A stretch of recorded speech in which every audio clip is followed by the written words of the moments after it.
এই মালয়েশিয়াতে পাম বাগানে যত দিন কাটাচ্ছি ততই ভাই টাকা কমাচ্ছে কোম্পানি। হ্যাঁ ভাই, দেখতেই পাচ্ছ এই যে পাম গাছের ডাল, এই ডালগুলো কাটলে আমাদের আগে 2 বছর আগেকার কথা বলছি, আমরা যখন এসেছিলাম তখন আমাদের 2 রিঙ্গিত করে দিত, এখন ভাই 1 রিঙ্গিতে চলে এসছে। একটাই সমস্যা, সেটা হচ্ছে প্রচুর মালয়েশিয়াতে লোক আসছে, লোক আসার কারণে সেই জন্য টাকা কমিয়ে দিচ্ছে, সেই জন্য আমাদের কাজ প্রচুর পরিশ্রম হয়ে যাচ্ছে, টাকা খুব কম পাচ্ছি।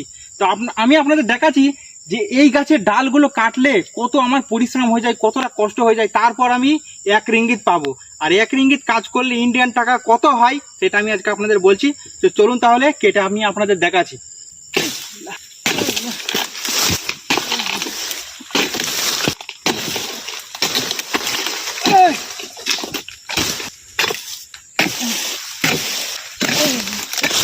তো বন্ধুরা, দেখতেই পারলে মালয়েশিয়ায় 1 রিঙ্গিত কাজ করার জন্য কতটা পরিশ্রম করতে হলো, এই ডালগুলো সব কাটতে হলো। আর এই ডালগুলো কাটতে গিয়ে যা কষ্ট